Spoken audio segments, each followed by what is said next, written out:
시대를 앞서갔던 비운의 사상가이자 개혁가였던 정여립, 그의 발자취를 따라가 봅니다.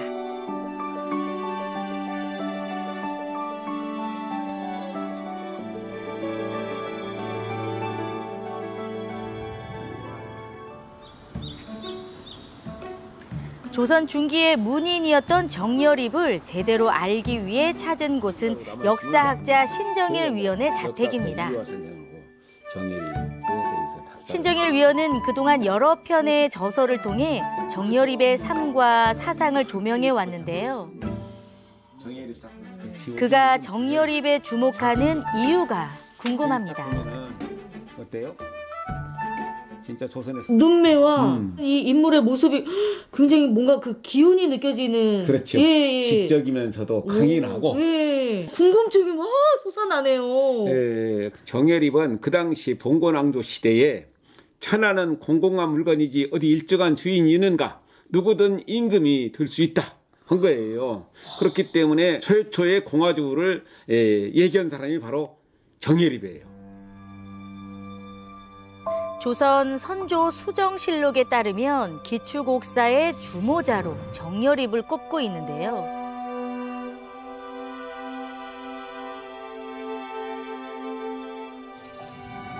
그곳에도 정여립과 함께 대동이라는 말이 등장을 합니다. 아니 근데 요즘에 왜 다시 이 정여립이라는 인물에 대해서 왜 다시 관심을 갖기 시작한 거예요? 대동에서 동이라는 것이 한 장막 안에서 같이 밥을 나누어 먹으면서 담소를 나누는 그런 세상을 꿈꿨던 사람이 바로 정여립이기 때문에 오늘날에 너무 개인주의적이고 집단 이기주의가 판을 치는데 대동정신의 부활이 필요한 때죠, 지금. 신정일 위원은 정치와 지역 그리고 남녀 간의 갈등 등 서로 분열돼 있는 지금이야말로 정여립의 대동사상이 가장 필요한 때라고 말하는데요. 지역 곳곳에 남아있는 정여립의 삶을 따라 나선 길. 첫 목적지는 정여립 공원입니다. 정여립 공원. 야, 이런 곳에 정여립 공원이 최초로 들어선 거예요. 야, 우리나라 그렇구나. 최초의 정여립 공원이 작년에 이렇게 들어선 거예요. 억울하게 영모의 죄를 쓰고 죽은 정여립의 흔적을 찾기란 쉽지 않았다는데요. 생가터로 추정되는 이곳에 지난해 드디어 추모공원이 세워졌습니다. 이곳에는 정여립의 생애와 사상 등 그의 행적이 기록돼 있는데요. 이곳이 생가터임을 짐작하는 데는 신정일 위원의 역할이 컸다고 합니다. 뜻하지 않게 발견한 한 권의 책이 해결의 실마리가 됐다는데요. 바로 한글 학교에서 발행한 한국 지명 총남입니다. 어디가 정여립이 태어났는가를 확실히 알 수가 없었는데 이 책을 보면서 정여립이 고향이 상관면 신리 여기라는 것을 알게 된 거예요.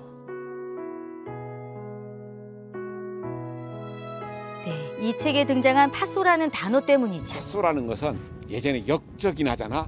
그 역적이 났던 집터는 숯불로 지져가지고 파가지고 쏘를 만들어요. 물을 들이는 거야. 그래가지고 아무도 풀이나 나무를 자라지 못하게 하는 거예요. 8본 3권 팥소, 여기 들판이 팥소 들이고 저기 저 봉우리 있죠. 저 봉우리는 팥소 봉, 그리고 색장록으로 돌아가는 모퉁이는 팥소 모랭이다. 사람들의 입에서 입으로 전해지던 마을의 이름에서 신정일 위원은 이곳이 정여립의 생가터임을 추측한 거죠. 정치에 대한 불신으로 스스로 낙향해 김제의 터를 잡은 정여립은요.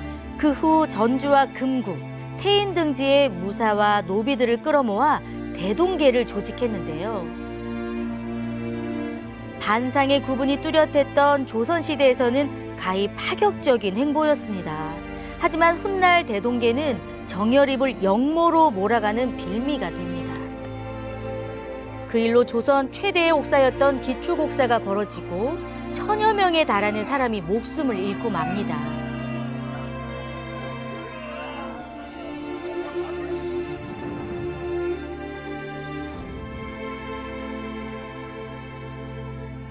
그렇다면 당대의 사상과 배척됨을 알면서도 정여립은 왜 대동사상을 꿈꾼 것일까요? 낮에는 농사를 짓고 저녁에는 도둑질을 하다가 보니까 사람들이 살 길이 없었다. 그 당시에 나라가 너무 어지러웠던 거예요. 그래가지고 서울에서 내려와가지고 금구에서 대동계를 조직했는데 그 당시에 대동계를 조직하니까 그 당시에 뭐 어떤 과부는 전 재산을 팔아가지고 오기도 하고 그만큼 사람들이 호응이 컸었던 것이 대동계였었어요. 비록 실패로 끝났지만 정여립의 대동사상은 조선시대를 관통하며 그 흐름을 이어갔는데요. 천하에서 가장 무서운 것이 백성이라는 허균의 호민론과 정약용의 탕모혁명론, 더 나아가 동학 농민혁명으로 분출이 됩니다. 그렇게 숱한 세월이 흐르고 세상도 많이 바뀌었지만요. 이곳에는 아직 과거의 앙금이 남아있다는데요.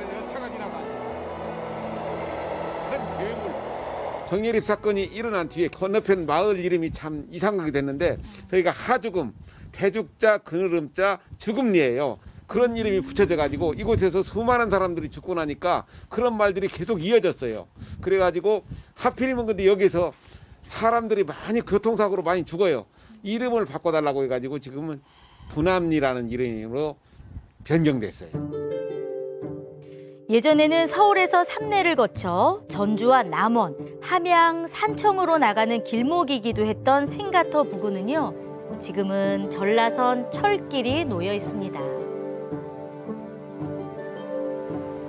최근에는 정여립을 기리기 위한 움직임이 곳곳에서 진행되고 있는데요. 전주 만성동에 자리한 정여립로도 그중 하나입니다.